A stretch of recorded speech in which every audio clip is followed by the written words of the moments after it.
I'm Dean Newland, and welcome to Leadovation. Reimagine, facilitate, flourish. This podcast is dedicated to the art and science of innovative leadership.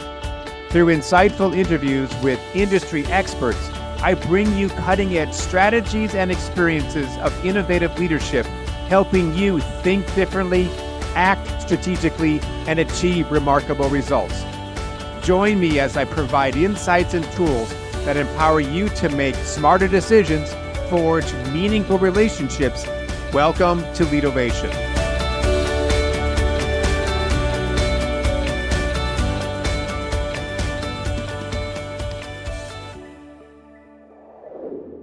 Every once in a while, a company undertakes a radical reorganization.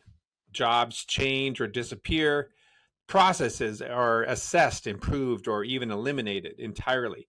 Departments are told to cut costs and slash budgets. It's disruptive, unsettling, and sometimes necessary. But rarely, if ever in recent memory, have we seen this level of reorganization happening at the scale of the U.S. government. Lately, it feels like every morning brings news of another sweeping change. The Department of Education is on the brink of elimination. Federal programs across multiple agencies are under scrutiny. Executive orders are renaming mountain ranges in Alaska and even a gulf off the coast of Texas. And what about nonprofits? Well, they're caught in the crosshairs as well. Many that rely directly or indirectly on government funding are now wondering, will our program survive? Can we find new revenue sources? And will we even be able to stay open? My guest today and I are diving into these existential questions. For example, what kind of structure is needed for nonprofits to thrive in this new reality?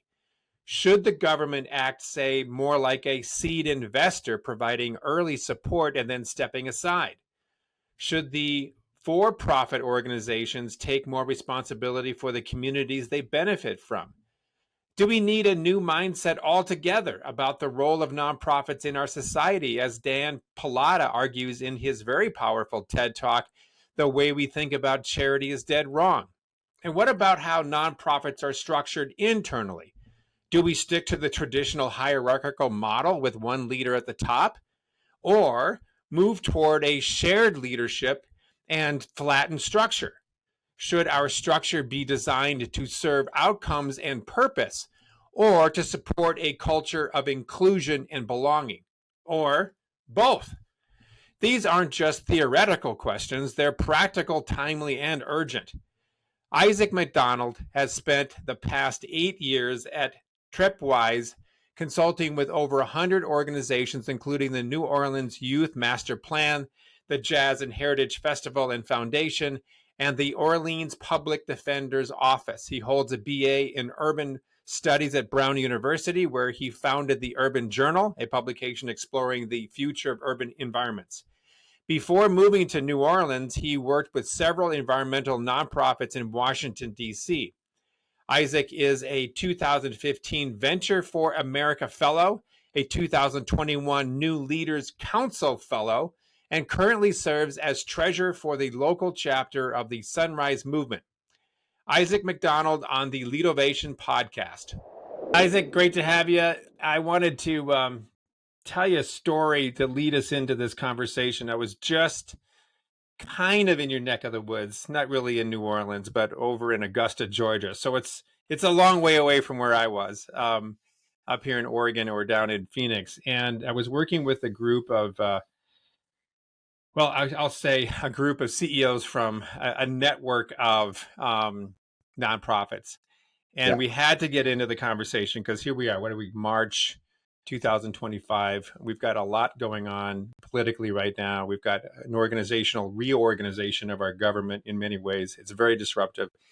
And they were really concerned in some ways about how the mindset around nonprofits from a government perspective seems to be changing. And certainly, DOGE and other parts of our current government is going after waste and fraud as much as possible. And nobody seems to be immune to that. There's no sacred cows out there. Everyone's being looked at with a fine-tooth comb in terms to see if there's their value and is there corruption, is there waste, and so forth. Tell me where you guys are at. I mean, I know this is a very specific topic, but it's going to lead into, I think, other conversations around, what's the mindset right now in the not for profit organizations like you serve relative to our current political climate. Totally. Yeah, I mean, Dean, great to be here. Thanks for having me.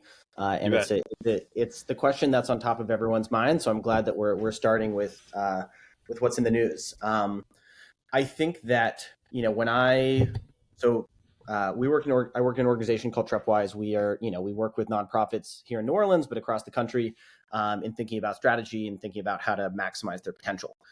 And one of the things that we're seeing right now is that nonprofits are experiencing multiple layers of uncertainty. So the first one actually exists outside of the nonprofits, which is the way that policy is impacting people's lives, right? So if you're working on a particular issue, whether that be immigration, whether that be climate, regardless of your own staff, regardless of your own funding, we're seeing a significant change of policy priorities at the federal level, many of which are antithetical to the things that folks in many of the infrastructure of nonprofits have been working towards. And so that is detrimental to the staff morale.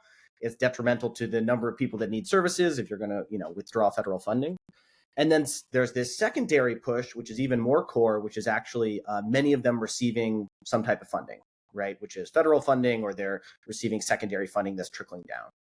And so we have this dual hit that's happening to nonprofit leaders, where on the one hand, the things that they've been fighting for, they're seeing eroded. And on the second hand, they're starting to get worried about their own organizational sustainability. And so there's lots of ways that you can respond. I think we always say, it starts with your own resiliency and figuring out how you yourself are going to remain focused on the core values that you hold and what's important to you. Then it moves out to your team, which is how do you build a culture on your team where you can talk about the things that are happening, build a culture of transparency and also support. But then it really comes out to what are you going to do from a strategy perspective to navigate changing policy, and which parts of your core held values, which parts of your historic funding streams, all these other things, what are you willing to change? What are you not willing to change? And there's no single answer. But as long as you're rooted in your mission and you're rooted in a clear sense of what it is that you're fighting for, we've seen those nonprofit leaders be really effective at rallying their team around what they're doing and also connecting with and building alliances with new organizations and new funders. So it's really about, if we're right at the beginning of it. So I think we have no idea how this kind of whole thing will play out, but definitely a moment of headwinds for many of our nonprofit clients. So I didn't know we were going to get into this, but you just made me think about Dan Pallotta. If you've ever seen his TED Talk, which is fantastic. It's called How We Think About Charity is Dead Wrong. And without trying to do him justice, one of the things that I remember out of that talk, and I've seen it several times, it's almost becomes the onboarding video for a lot of the nonprofits that we've been dealing with, is you got to watch this TED Talk, is around a change of mindset around how we see nonprofits. And he even did such a brilliant job of being able to, head back into time as to when our mindset around how we give money, the charity of giving money and the way in which we do it, started with the Puritans coming over. And it just was a fascinating talk and really describing ways we could take some of the processes of business that we make happen every day and bring it into more of a nonprofit mission focused, that we should be able to leverage some of that learning and we should be able to encourage that, but we don't. Is there something valid about what Dan Pallotta was talking about? And is there something that could be said with all the changes that are happening with the current government, that they're kind of coalescing, that even though they come from very different perspectives, is it trying to achieve the same result? Or are we losing mission in the process? What's your sense about all this? Yeah, no, I think that's really interesting. I mean, I think so. We were founded working with, not specifically with nonprofits, we're working with a wide variety of organizations.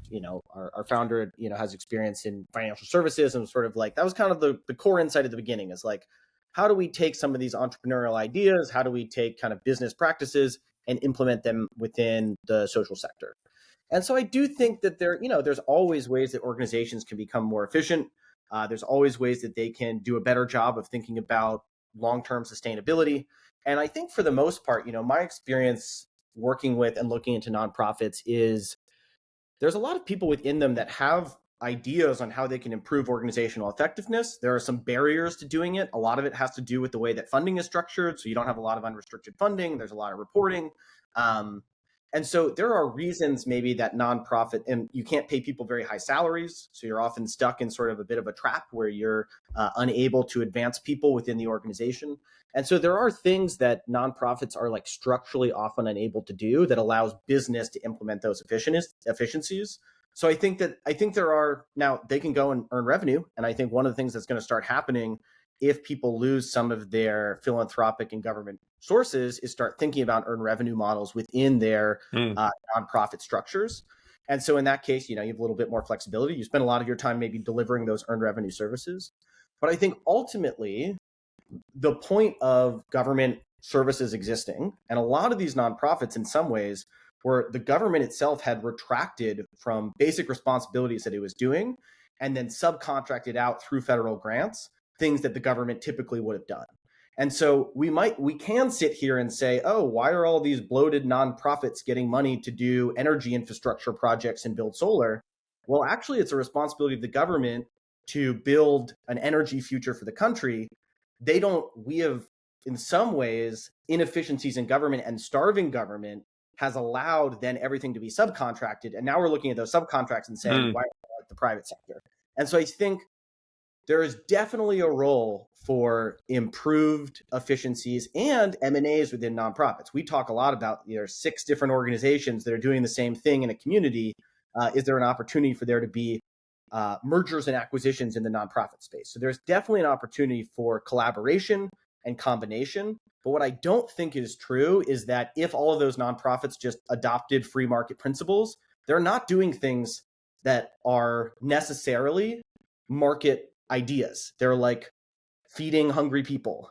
They are like investing in future infrastructure for energy. Like a lot of these things need the ground level work to happen, subsidized by the government, that then allows companies to operate in the way that they're going to. So I think there's something there, but I don't think that there's just if we doge the nonprofit sector, we'll find a lot of I get that. But this is just playing around ideas, right? I'm not an expert in this, so just take it at face value. But I will. Could the government then, in a sense, be offering seed money to get an organization up with the proviso that they back out, and that the private sector starts to fill in the gap? They find other revenue sources. They no longer become dependent on government grants and loans and so forth. They actually are self-sustaining, where we can actually pay people $100,000, $200,000 a year because they're so good at what they do, that we're not so worried about whether or not we have any money left over. We should have money left over at the end of the month, after the end of the year,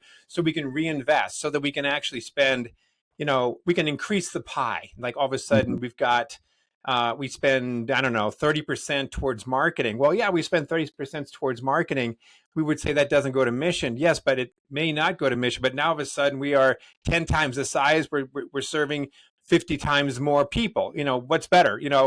Right. All the money going to mission and you only serve 10 people, or 50% going to mission and you serve 100 people. So that's what I'm wondering about. Is this the time that nonprofits are having to do an existential gazing at one's navel to be able to think about how they're going to be structured in the future, especially with the current situation going on, but even from a long term, how do we solve some of these big problems, right, and not be so dependent on others to help us do it? Yeah. No, I mean, I think any time of great disruption, organizations and great leaders will look at that as an opportunity to think about how they will become the next version of themselves. And I think we're definitely seeing nonprofits that we're working with reimagining how they can operate, reimagining where they're going to draw their resources, how they're going to deliver against increased need.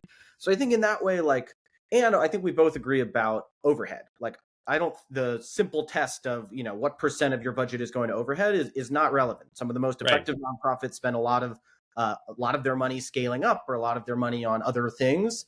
And so that has really and I think a lot of the sector has moved beyond that, but for a while it was a real stranglehold where you could really only spend so much on admin, is like 7% or less and whatever.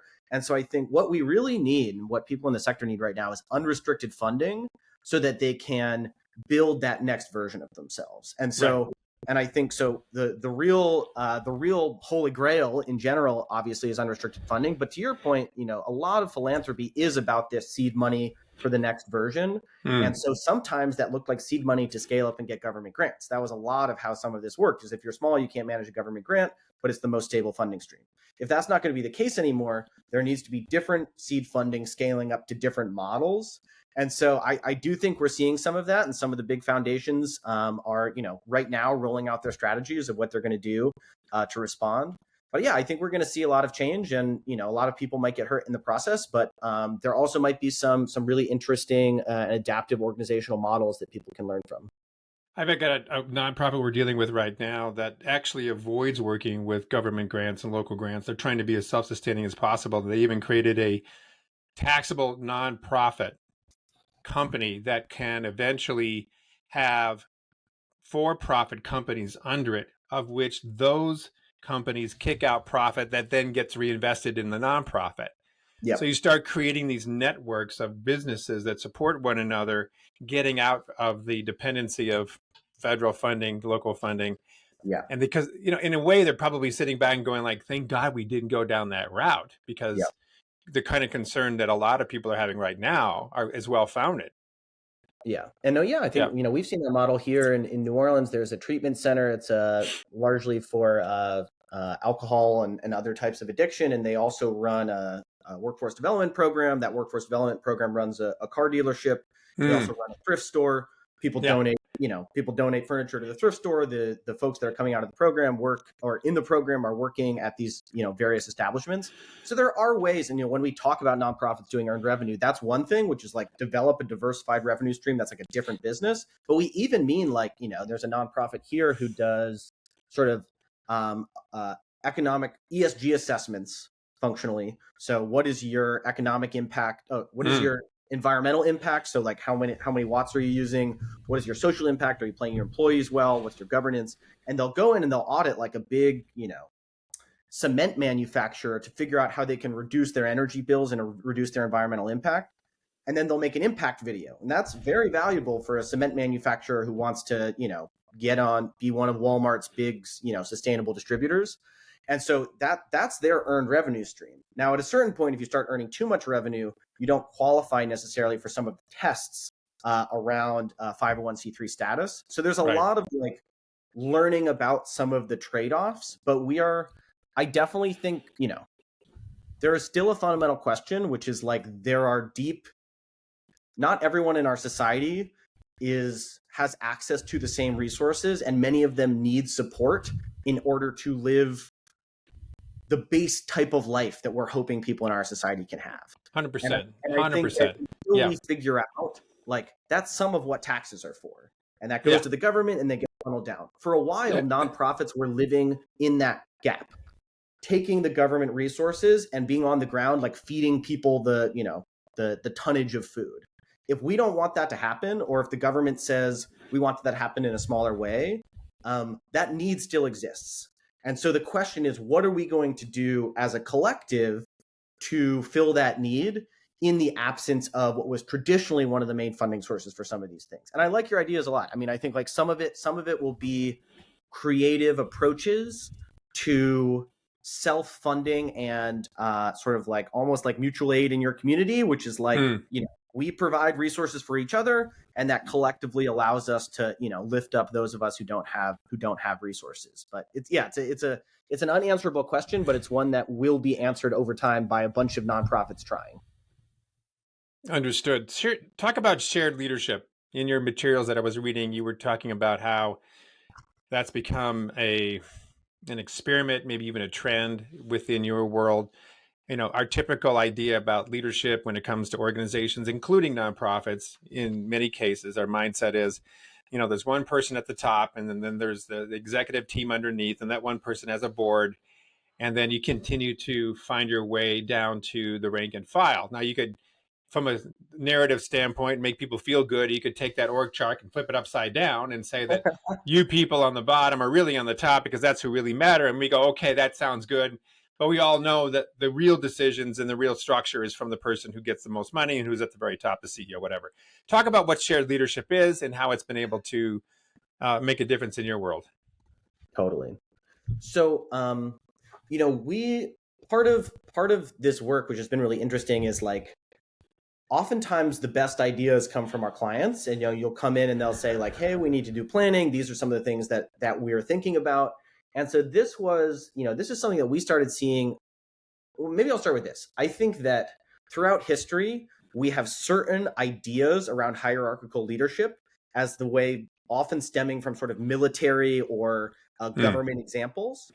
But in fact, there has been a parallel process of history with what Ella Baker would call leaderful movements or leaderful organizations, institutions or groups of people that have not had a very rigid hierarchical structure, but instead have collectively made decisions and accomplished things together. And I think that the way that we think about org structures in sort of management theory is a little bit inherited from manufacturing plants. You have your guy up here, you have the person that's running this unit, and then everyone has their little thing. And that picture is beautiful. It's so like, I feel good when I see that picture. It's like this person reports to this person versus this person. But it is based on a manufacturing model. If you go back in history, I think it was Winslow Taylor who was considered the granddaddy of modern leadership and work structure. And it was because of the Industrial Revolution, and we needed to create the process that we then translated into work process, right? People Exactly. working in assembly plants. And so we can see where it came from. But Yep. I get you continue on. Your point, obviously, is that maybe we don't have to always follow that model. Exactly. So yeah, Taylorism and the things that came after it allowed us to do incredible things. It even translated very well to many of the early large companies with lots of divisions. You have your division heads.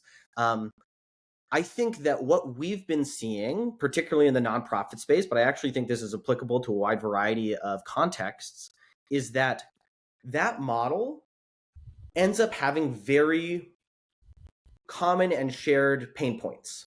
You have a leader up top who's responsible for a lot of things. They often are decision-making bottlenecks. You have people below them that sometimes are not fully optimized and feel ownership over parts of their work. And you also have a dynamic where there's a division between the sense of the folks at the top who make all the decisions and then everyone else who's just kind of following along. And so that we've seen that in the nonprofits that we work with often. You have a hectic leader who's meeting with the funders and meeting with the board and also making all decisions. And so the question is this the right way to organize this? And if it's not, what are some other models? And I think, shared leadership is a very kind of like umbrella term. The thing that maybe was most recently in vogue was co-leadership. So we started seeing in a number of nonprofits the idea of having two co-executive directors. Sometimes they would have different portfolios and often would have different portfolios. Maybe one's more focused on internal and training and one's more focused on fundraising. And we started seeing other models in which they're elevating folks on their team to have more autonomy and to have more clear leadership pathways. And in some ways, that's just good management, right? Like we know that if we want to support our team members, we should give them opportunities to lead. But actually by naming it and talking about it in the context of shared leadership, what we've seen is naming it as a change process allows people to buy in and allows for that sort of capacity building and development of your team rather than just saying, hey, everyone here is a leader. You really need to be thoughtful about how to plan for a more leaderful organization. So does that then change the titles and structures of the people who are considered to be your leaders or not? Yeah, so I think, if we think about it as a spectrum, so the work that we did was with a nonprofit called Sprout. It's an agricultural nonprofit based here in Louisiana. They, one of the reasons they wanted to do this is their work was about dismantling some hierarchical structures that existed in their industry, in agriculture. And they were saying, wait, we don't want to ourselves have a structure that feel hierarchical as we're trying to dismantle what we perceive to be some harmful hierarchical structures in the society around us. And so for them, it did change they previously had a single executive director. They moved to a model of having 3 co-executive, 3 co-leaders. I think they're all executive, 3 co-executive directors. They each have a different portfolio, but instead of one person being on top of the others, the 3 of them make collective decisions or individual decisions in their areas of purview. And so that did mean a title change. In other cases, it could be about creating staff committees, or it could create, bringing folks who previously wouldn't be on your board, who maybe can speak to a different life experience onto your board. So there's a lot of ways that we can talk about shared leadership, but in its most explicit, the sort of like furthest on the spectrum is a more flat and a different set of titles that allows people to, truly share the mantle of leadership. I love this discussion. This is just making my head start to spin. I'm thinking about Zappos, in the work that they did for a while under Tony Hsieh, and they were introduced this, I think it was called holacracy,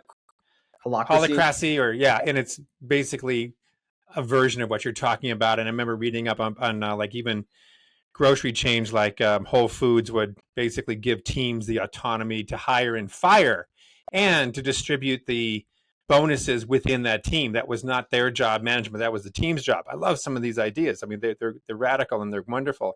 And we've also done work with higher ed. Now, this is my opinion, but I think that some ways that the higher ed part was experimenting with these new theories without having real world experience about how it really works. Mm-hmm. It kind of felt like the flavor of the day, right? And so here's my question to you, Isaac.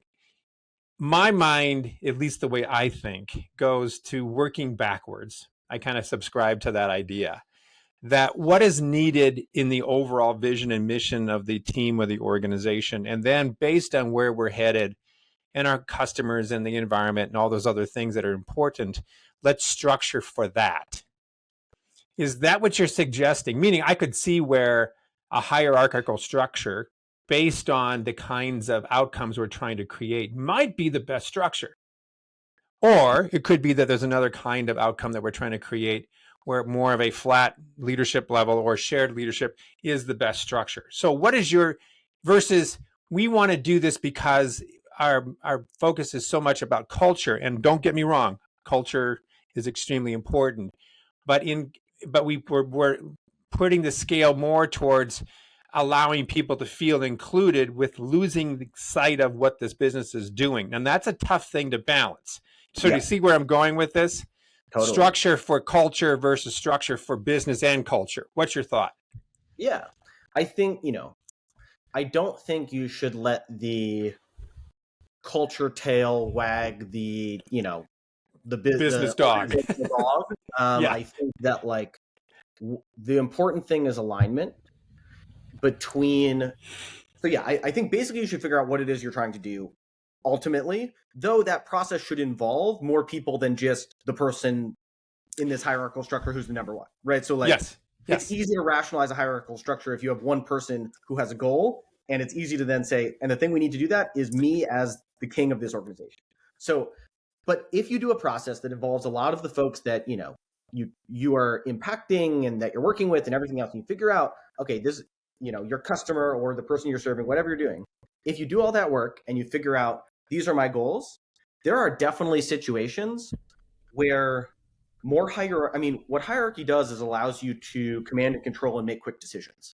And so some of this, I don't know if you're familiar with the Cynefin framework. No, tell me.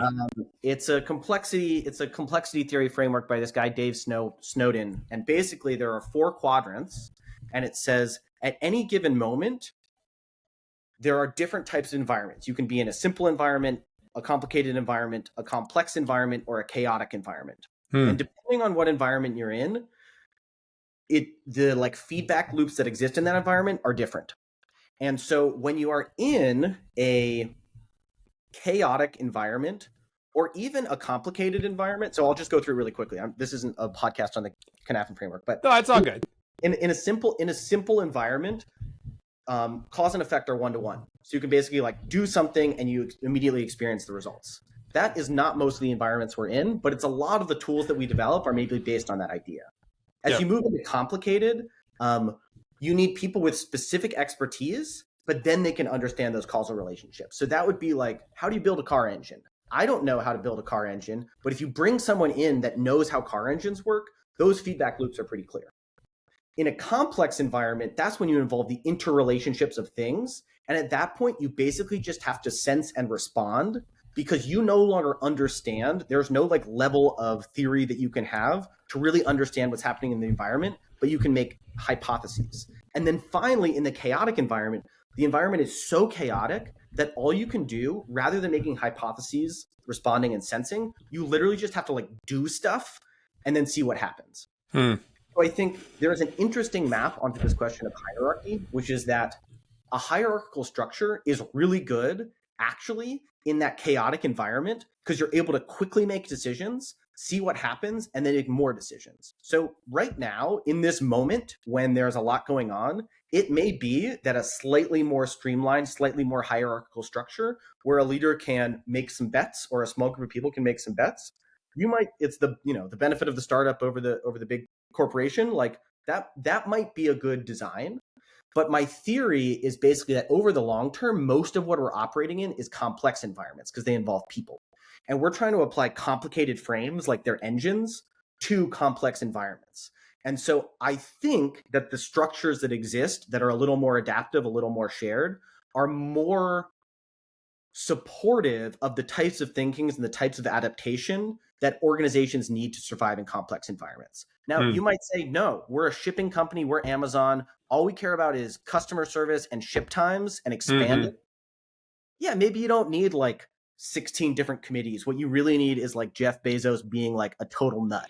And you need like everyone earning $400,000 and the people in Amazon Works houses like peeing in bottles. That might get them to their goals. Yeah. But long term, if you have a different set of goals that is not just profit motivated, I think you'll find that there are so I agree with you. I agree with you that you should understand your goals, but my theory is that more goals than you think fall into that complex subcategory. I totally agree. And I know of the model. I just didn't know of the name of it. But there was another one that made me think, I don't know who developed this, but it was talking about two different kinds of change management, essentially. One was top down, which is normally what you're talking about, this hierarchical structure. And that when there was an economic decision, meaning we need to cut costs, so we need to recalibrate the structure, top down works pretty well. But when it comes to process improvement and culture and behaviors and values, it's bottom up. And what happens too often, at least I know you know this, and a lot of people are listening to this, is that leadership, top down, does it all. Meaning they're trying to push down culture, they're trying to push down values, trying to push down behaviors, and you wonder why people don't adapt to it, because it's a task that should be done at the local level, not at the top level. You could set the tone, but empower people to bring it back up. This is really interesting, and I think that the utopian world, right, man? Utopian world is that there wouldn't be necessarily the nonprofits, that we'd all sort of be in the same soup together, that even the big for-profit organizations would have a social component, the triple bottom line scorecard, right? We keep an eye on our communities. We take care of our community members.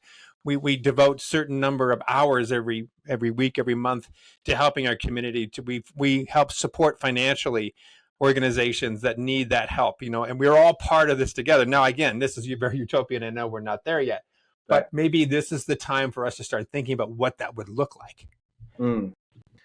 Yeah, I mean, I think they often say in nonprofit, some nonprofits say, our goal is to put ourselves out of business, right? We want to cure Alzheimer's. Then when we're done curing Alzheimer's, then you don't need the Alzheimer's Cure Foundation. Right.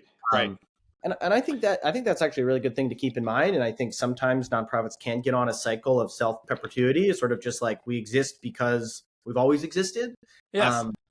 I think on the other hand, my sense is that many of the challenges that the nonprofits that I'm connected to are working on, whether it's climate or social justice and civil rights or arts and culture or any of these other things, like there's these things that the way that our society is structured and the way our economic system is structured, particularly with regulatory capture by large corporations, means that like there's always going to be a pretty large constituency that wants to like keep burning fossil fuels. Hmm. Or, and they're very powerful and they got a lot of money. Or there's a Mhm. large constituency that wants to strip the rights of people who are different than them, who are marginalized, or who don't believe that the arts are an important thing to exist in communities. And so it's less, I think what the thing is, like, there's actually this like push and pull that exists constantly on all of these issues.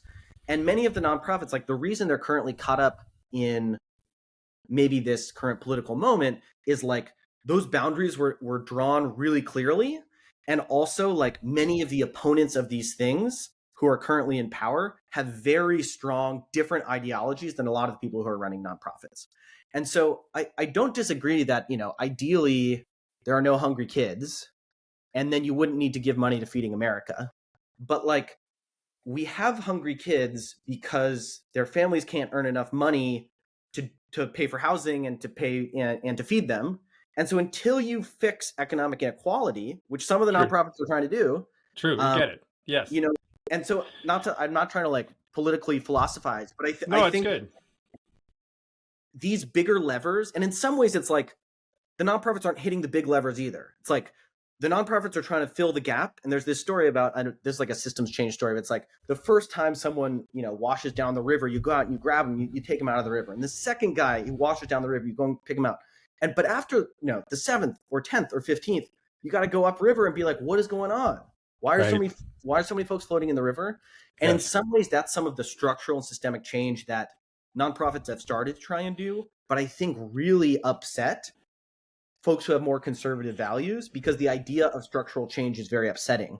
And so I think in some ways that actual transformation is like, how do we get the guy out of the water?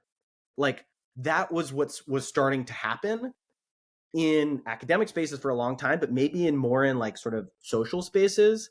And I think we're seeing that pendulum swing to say, like, I was fine when you were pulling that guy out of the water, but I did not like you asking what was upriver. And like, I'm not interested in having that conversation. And so I think until we have that conversation about sexual inequality, we're just going to be pulling guys out of the river, and they're going to keep asking for money to pull guys out of the river because we have to, because that's what it means to be human. But there's a big problem. No, and it reminds me of like social determinants of health, where you see a whole ecosystem come together to try to serve and source out why we have to go to the front of the river to solve these problems, right?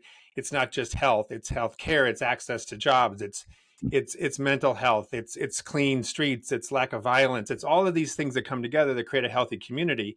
Right. And I'm really, really big supporter in that. And we've been doing a lot of work with Blue Zones, which has some aspect of that, not the only thing. We have some work with healthcare companies that are also big proponents of trying to help create those communities. Right. Well, and again, one community at a time is better than none, right? So you start somewhere. But I think this is great work. And I think that that's so important, right? I think sometimes we can zoom out and be like, how do we solve any of this? Place-based work with organizations that are rooted in a place, who have relationships with the people there, who can build some of that like sort of circular stuff you're talking about, where there's businesses that are funding. Like, that's what taxes are at a national level. It's like businesses fund our social services. Right. People do not want more taxes. So some of what we need to do, I think we need to raise the tax rate, but in our local communities, it's not about taxes. It's about finding ways to do place-based work. And like, the ideas exist. We talk a lot about like helping good ideas spread. Like, you can go around, and unfortunately, when you go to a public meeting, most people show up to public meetings to talk about things they don't want. But if you go away from a public meeting, you go talk to folks in their neighborhood, you talk to them in their park, they have a good sense of what their community needs, where the nice spaces are. They want to protect arts and culture. They want better jobs, and they have some ideas on how it can happen. And so the most exciting work is transformative place-based work that I'm seeing many, many times in places here in the Gulf South where you wouldn't think it would be possible. Maybe you'd expect that to be happening in the Northeast. But I think that particularly in this moment where policymaking kind of has to recede, like, we're not going to be doing but like, there's a lot of big policy moves at the federal level, but they're not ones that are in line with many of our constituents and what they want. But as that policymaking recedes to the state level, to the local level, and as that community building, it's time to say, like, it's the state laboratory of democracy. Like, what can we do at a small level to say, like, Houston invested in its parks. Now they have beautiful parks, and now their families go and like, now that's an asset of that place. that was done because a group of people decided it was important, convinced the business community invested in the parks. Now it's part of the city budget, right? Yep. And so it's like you can go from a place with no parks to parks. You just need a group of people that have a clear goal, that have a strategy, that understand how government works, and can go make it happen. And so I think that type of thing is like positive change is possible at the local level, but it requires new coalitions and new partnerships that sometimes people are reluctant to do. And so if we can get past the idea of like, this is my turf and that's your turf, and instead say like, what are these shared values that like at least 60% of us have, over half, then you can really see like organizational and community transformation. Have you seen the Netflix movie called The World's Greatest Enemy? No. Oh, I think it's called that. So it made me think about these social changes that can take place. So it's a true story, which is what blew me away. I didn't realize it until I was done watching this thing. Took place in the Deep South, sort of in your neighborhood, many, many years ago. And there was an issue with the school, that a school, I guess, had burned down part of it. And now all of a sudden, the blacks and the whites needed to go to the same school. They weren't segregated. And they had to solve for that. Well, the Ku Klux Klan member, who was the head of the Ku Klux Klan, was going toe-to-toe with the head of the community organizer to try to create some sort of solution. And they were opposing each other the whole time. And we thought, this can't work out. These are the extremes. But through a charrette, or this facilitated process that somebody else came in and walked them through it, got the whole community involved. And at the very end, the Ku Klux Klan member actually voted for bringing the black kids and the white kids together. And they ended up becoming close friends for life. And it was just so uplifting to see these opposing viewpoints with all sorts of history that got them to that point, and stories about why they got to that point, coming together and finding common ground. I just thought that was really cool. So I recommend, I don't know what it's called. It may be something to that. And the last thing I want to just share with you real quick was Goodwill, which is one of the clients that we've been dealing with and working with and supporting for many, many years. They had this thing called a poverty simulation, where you got to actually participate in a very sophisticated simulation of what it's like to be in that state of poverty, and having to go and, go get government funding and work out the food stamps and try to get your kid to school when your car breaks down, and they're broken down in these 15-minute increments. And you really got immersed in it. And all of a sudden I realized my awareness was not at all what it's like to be in that situation. And I was even pretending like, if I was a father here, what would I do? Right. I thought like I might actually revert to crime. I might revert to, breaking and entering just to support my family. And that, to me, as a guy who's always been in a fairly middle-class environment in my entire life, blew my socks off. I just went, wow. So a whole different level of empathy and understanding just by going through this simulation as a way. And that's something I think they're going to continue to do, and bring in community members and politicians to be able to support some of this work that they're doing on the local level. But I love what you're doing, man. Tell people how people can follow you and what you're all about. Awesome. Yeah. So you can go to trepwise.com if you want to. We do consulting for nonprofits. We do systems level consulting for coalitions. And then my name is Isaac MacDonald, and I exist on LinkedIn. And I'd love to connect. That's great. Well, thanks again for your work and your heart and your courage. And I wish you the best through these turbulent times. You as well, Dean. Yeah, I really appreciated the time and banter about social organizations. Real pleasure. Sounds good. Thank you for listening to Leadervation with Dean Newlund. If you enjoyed the show, please subscribe, rate, and review on Apple Podcasts, Spotify, or wherever you get your podcasts. If you'd like to learn more about Dean or Mission Facilitators Leadership, go to mfileadership.com. That's mfileadership.com, or check the show notes. Reimagine, facilitate, flourish. Transform your leadership success with Leadervation.